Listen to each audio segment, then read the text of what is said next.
Hello students, उम्मीद करते हैं आप सभी लोग बोर्ड की तैयारी बहुत अच्छे से कर रहे होंगे।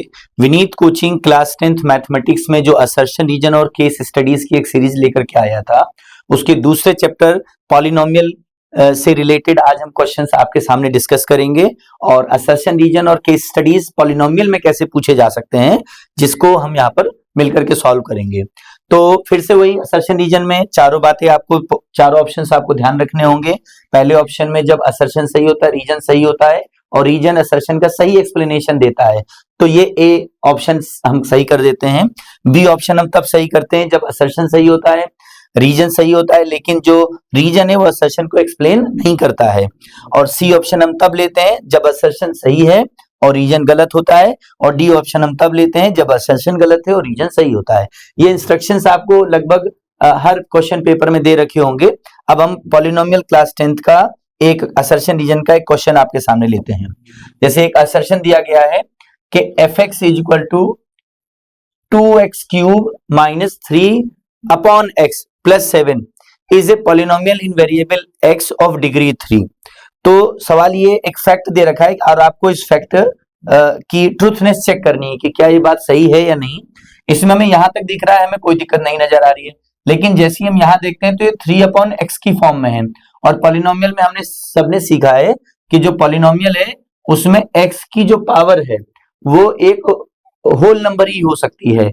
यानी कि अगर हम यहाँ इसको जब सॉल्व करेंगे 3/x को देखेंगे तो 3x की पावर -1 लिखेंगे।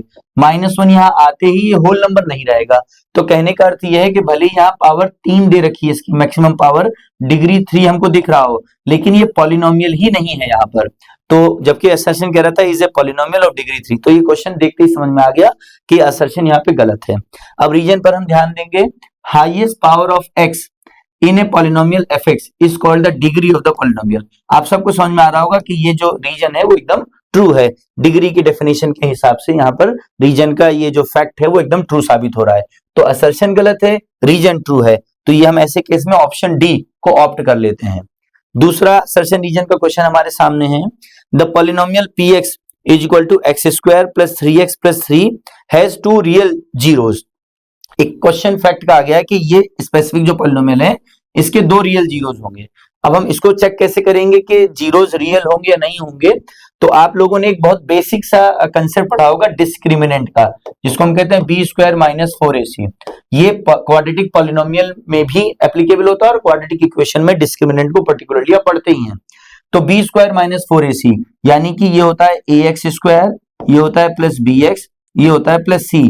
यानी कि जो b की वैल्यू है यहाँ पे 3 है तो 3 का स्क्वायर कर देंगे, -4।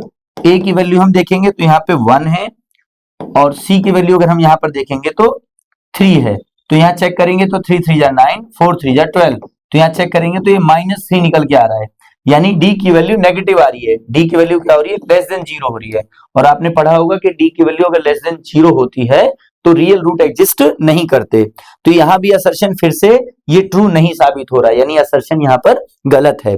रीजन देखते हैं क्या है कि quadratic polynomial can have at most 2 real zeros. ये बिल्कुल सही बात है, लेकिन इसमें इस बात पे आपको ज्यादा फोकस करना पड़ेगा। कैन हैव, डेफिनेटली 2 होंगे ये नहीं कह सकते हम, लेकिन it can have 2 real zeros, क्योंकि कई कई केस में ऐसा होगा कि रियल जीरोस नहीं भी होंगे लेकिन वो क्वाड्रेटिक पॉलिनोमियल जरूर होगा।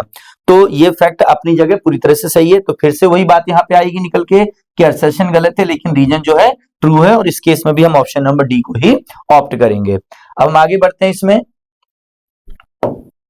नेक्स्ट असर्शन रीजन लेते हैं इसका। ये क्वेश्चन नंबर 3 आपके सामने है। असर्शन है कि if 1 zero of the polynomial px is equal to k² plus 9 into x² plus 9x plus 6k। यहाँ पे आप देखिए ये कोफिशिएंट्स और यहाँ ये कांस्टेंट, ये k की टर्म्स में दे रखा है। Is reciprocal of other zero. Zeros के बारे में दे रखा है कि एक जीरो जो है इसका दूसरे जीरो का रेसिप्रोकल है। एक जीरो जो है वो दूसरे जीरो का क्या है? रेसिप्रोकल। यूजुअली हम क्या लिखते हैं कि अल्फा एंड बीटा को जीरोस मान लेते हैं यूजुअली।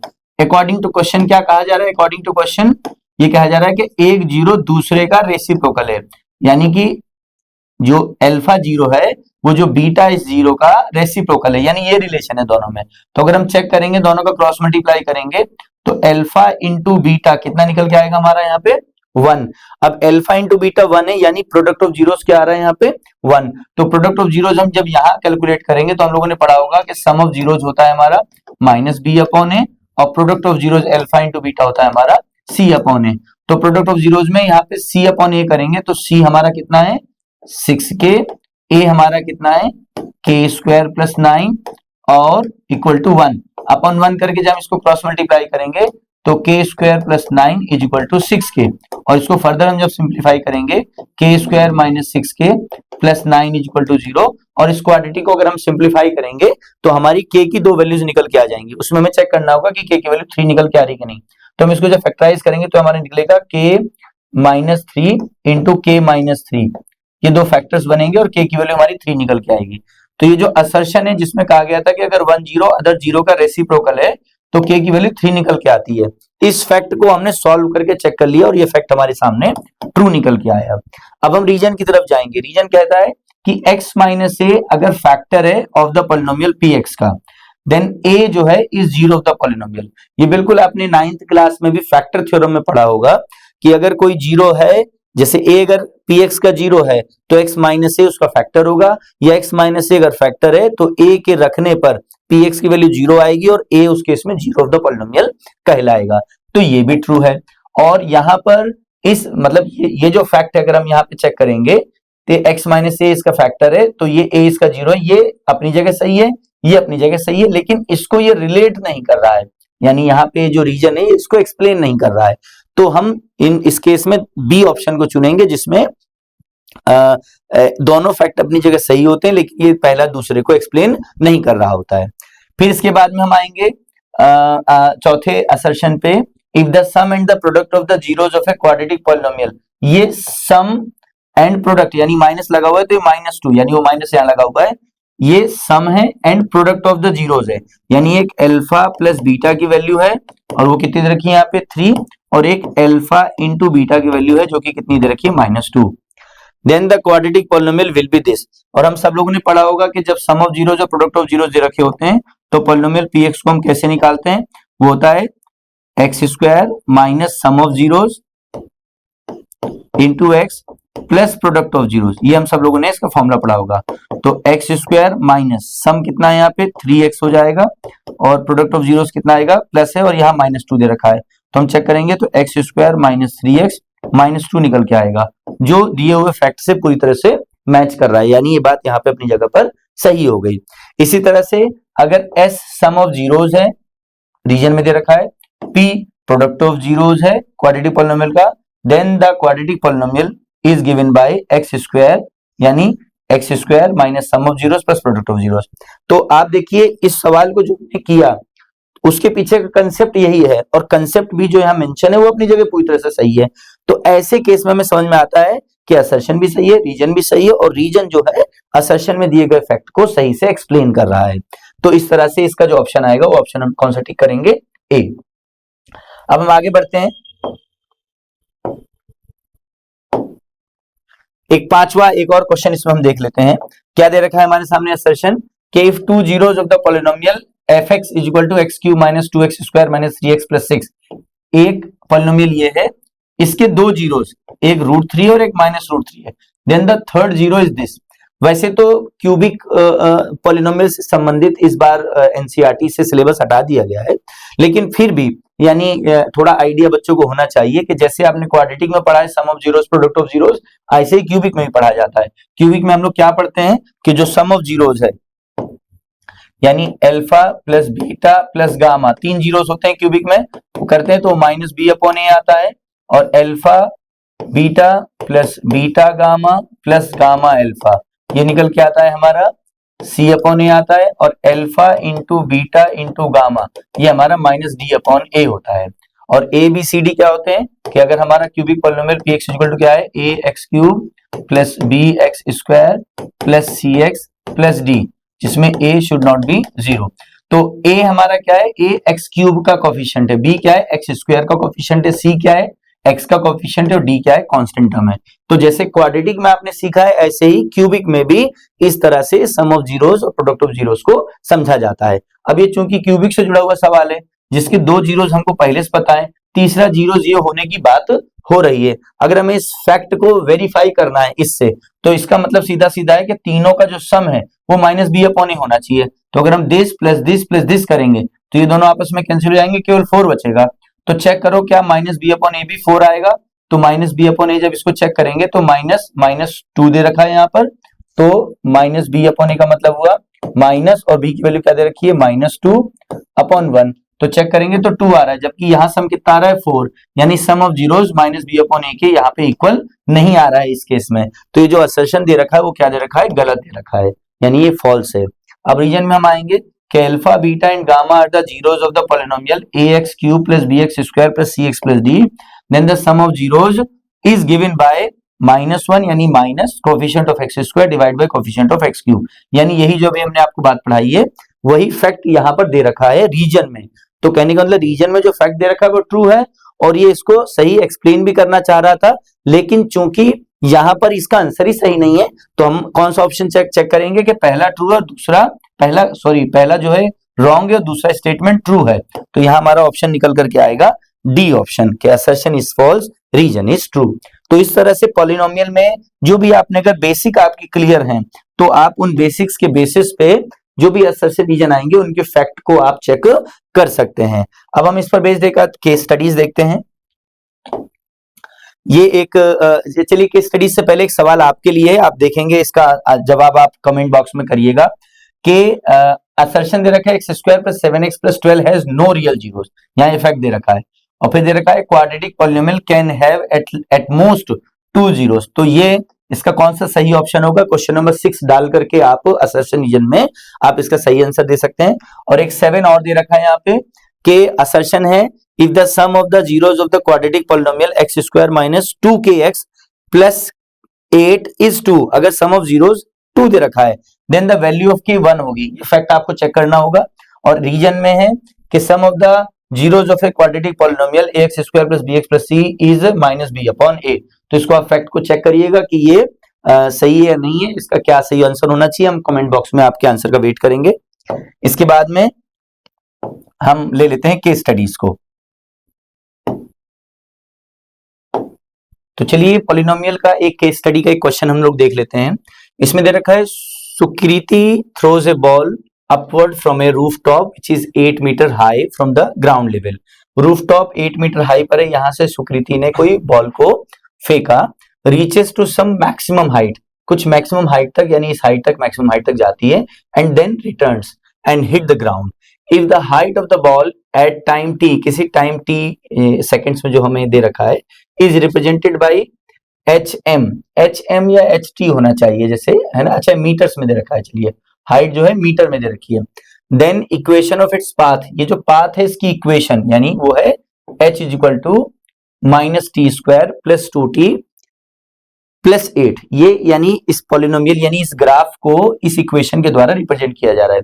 बेसिकली जितना भी आप लोगों ने अब तक पॉलिनोमियल में जो पॉलिनोमियल्स पढ़े हैं, जो एक्सप्रेशंस पढ़े हैं, जब थोड़ा हायर क्लासेस में जाओगे तो ज्यादातर पॉलिनोमियल के ग्राफ बेस्ड चीजें पढ़ाई जा रही होंगी आपको, और इन्हीं पॉलिनोमियल को आगे चल के फंक्शंस के तौर पे पढ़ेंगे, जिसमें एक इंडिपेंडेंट वेरिएबल होता है, जैसे यहाँ पे t इंडिपेंडेंट वेरिएबल है, और t की वैल्यू पर डिपेंड कर रहा है h की वैल्यू, यानी h की वैल्यू क्या निकल के आएगी वो t के रखने पर पता चलेगा।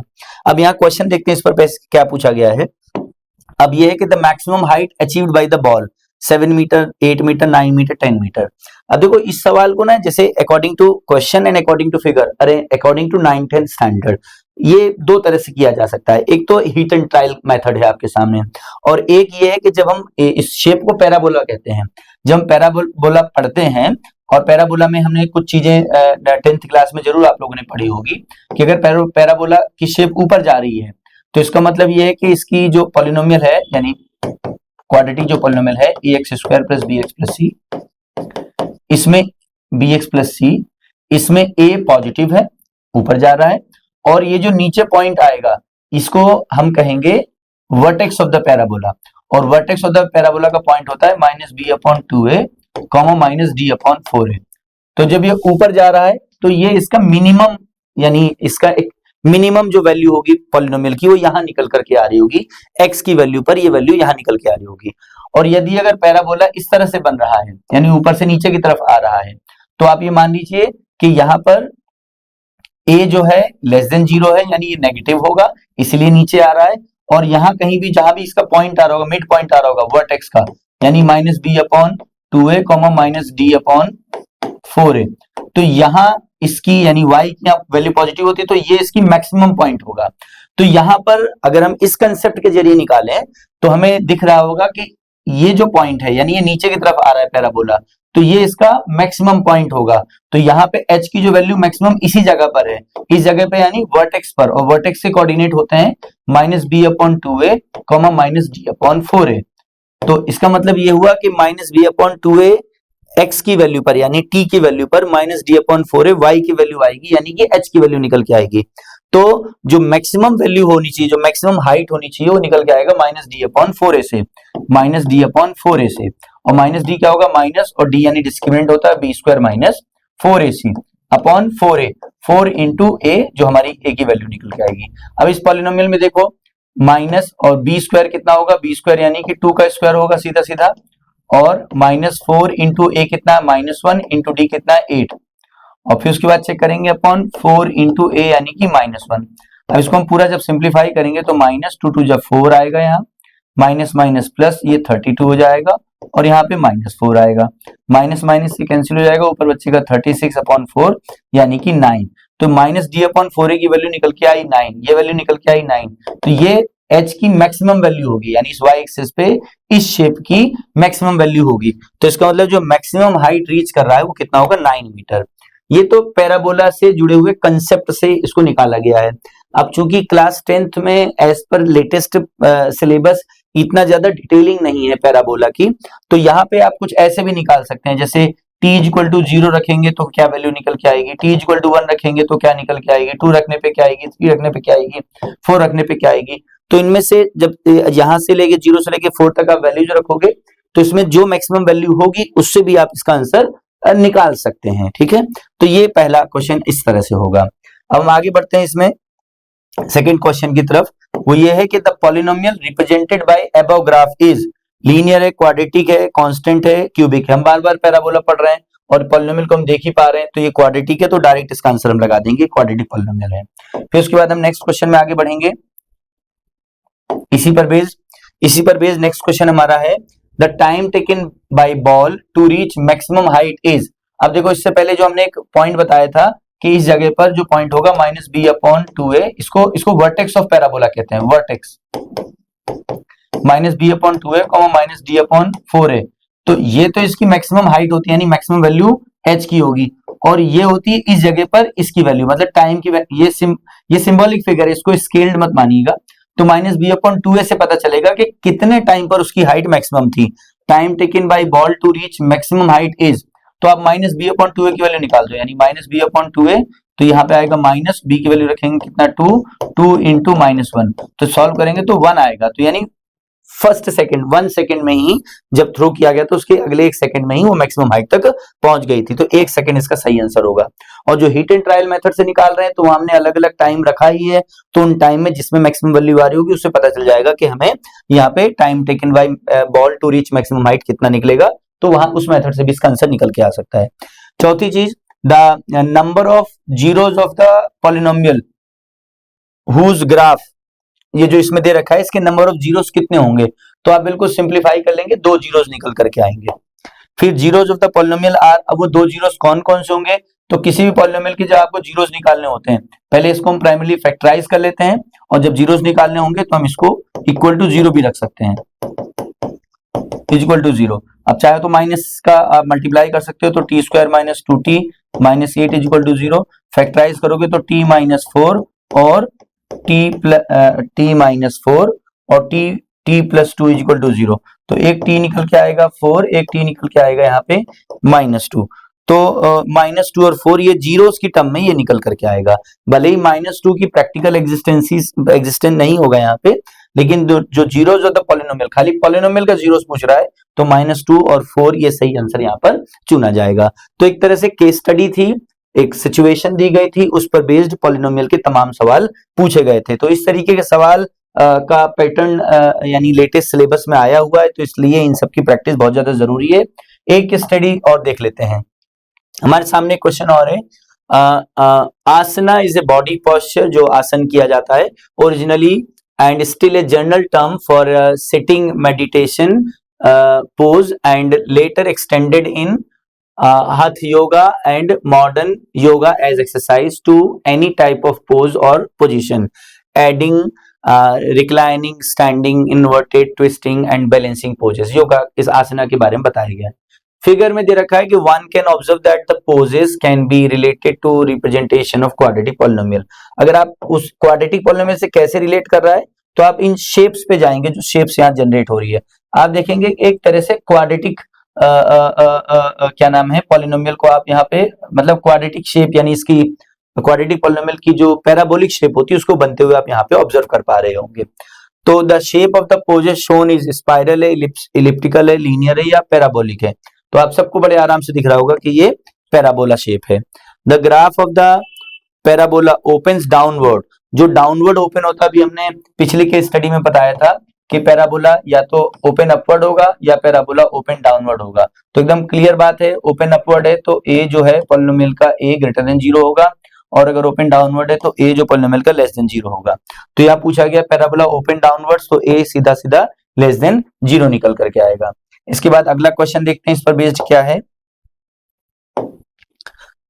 अगला क्वेश्चन है, in the graph how many zeros are there for the polynomial.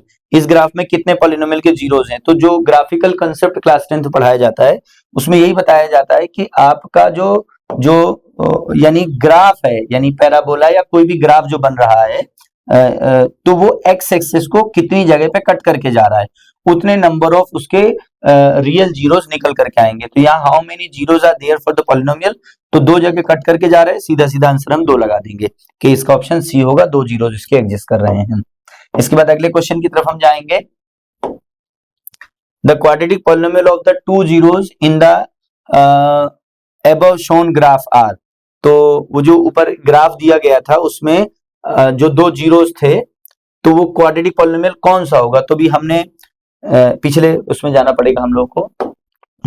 यहाँ पे एक अल्फा है -2 और एक दे रखा है 4, यानी कि एक -2 और एक 4, 2 जीरोस दे रखे हैं। तो एक अल्फा मान लेते हैं, यहाँ पे अल्फा मान लेते हैं -2 और बीटा मान लेते हैं 4। अब ये दोनों जीरोस दे रखे हैं, तो इनसे हम क्वाड्रेटिक पॉलिनोमियल कैसे बनाते हैं।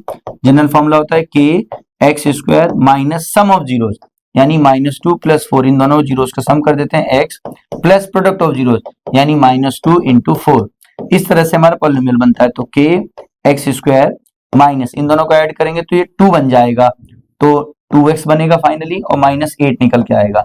तो हम चेक करेंगे तो हमारा आंसर यहाँ पे निकल के आएगा kx² - 2x - 8, जो कि हमारा ऑप्शन नंबर है ए।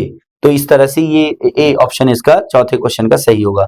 5th क्वेश्चन में आएंगे, the zeros of the quadratic polynomial. यहाँ दे रखा है एक क्वाड्रेटिक पॉलिनोमियल दे रखा है। स्टूडेंट्स के लिए ये वाला क्वेश्चन भी थोड़ा इंटरेस्टिंग रहता है, क्योंकि जैसे ही अंडर रूट वगैरह आ जाता है तो वो थोड़े परेशान हो जाते हैं, उनको लगता है कि ये कैसे सॉल्व होगा, लेकिन नॉर्मल तरीके से ही सॉल्व करेंगे इसको भी। यहाँ दे रखा है 4√3 x² + 5x - 2√3r। इसके जीरोस कौन कौन से होंगे। तो कई मेथड हैं यानी सिंप्लीफाई करने के लिए। आप जनरल फैक्टराइजेशन भी करेंगे तो आसान मेथड है। फैक्टराइजेशन में क्या करना होता है, इसको और इसको हमें मल्टीप्लाई करना होता है। तो 4 2 = 8, जो नंबर अंडर रूट में नहीं है वो बाहर बाहर मल्टीप्लाई हो जाएंगे, और अंडर रूट वाले अंडर रूट से मल्टीप्लाई होंगे। तो √3 3 बना इनका प्रोडक्ट, और 4 2 = 8 पहले बन चुका है, और फिर वो भी फर्दर मल्टीप्लाई होगा। 8 3 = 24, यानी कि इन दोनों का प्रोडक्ट निकल के आएगा 24। अब इन प्रोडक्ट का साइन क्या होगा, माइनस, क्योंकि ये माइनस में ये प्लस में है। तो इसका मतलब we need to find 2 numbers, हमें ऐसे 2 नंबर सर्च करने हैं जिनका प्रोडक्ट 24 आए और उनको माइनस करने पर 5 आए। तो बड़ी आसानी से आप 5 को स्प्लिट कर सकते हो कि इसको हम 8 - 3 बोल सकते हैं। 8 - 3 बोलते 5 आएगा, और 8 3 = 24 होगा। तो इस पॉलिनोमियल को हम आगे यहाँ पे सॉल्व करेंगे। तो सॉल्व करेंगे तो देखेंगे इसका आंसर क्या निकल के आ रहा है कि ये 4√3 x² प्लस हम 5x को 8x - 3x में स्प्लिट करेंगे -2√3। ये पॉलिनोमियल को हम फैक्टराइज कर रहे हैं इस तरह से। अब हम चेक करेंगे यहाँ से यहाँ तक क्या कॉमन है, यहाँ से यहाँ तक तो हम देखेंगे एक तो 4 कॉमन है और एक x कॉमन है, तो यहाँ से क्या बचेगा, √3 बचेगा, x बचेगा और +2 बचेगा। यहाँ से यहाँ तक हम क्या देखेंगे, क्या कॉमन है, x कॉमन नहीं है। यहाँ √3 और ये 3 जो है, 3 को हम क्या लिख सकते हैं, √3 का स्क्वायर, यानी ये 3 जो है √3 का स्क्वायर और यहाँ √3 है, तो माइनस का √3 हम कॉमन लेंगे तो स्क्वायर टाइम्स में से एक हट गया तो यहाँ √3 बचेगा, √3x, और यहाँ पे माइनस माइनस बाहर आ गया तो +2 आएगा। तो हम चेक करेंगे, एक आएगा √3x +2 और एक निकलेगा हमारा 4x माइनस √3। अगर हमें जीरोस निकालने हैं तो चूंकि पूछे गए हैं तो जीरो के इक्वल रखेंगे, तो √3x +2 जीरो के इक्वल होगा और 4x माइनस √3 भी जीरो के इक्वल होगा। तो x की वैल्यू निकल के आएगी -2/√3 एक, और x की दूसरी वैल्यू निकल के आएगी √3/4। तो यहाँ देखते हैं ये ऑप्शन कौन से हैं, -2/√3 माइनस में दे रखा है, √3/4 ऑप्शन भी हमारे सामने एकदम सही ऑप्शन दे रखा है।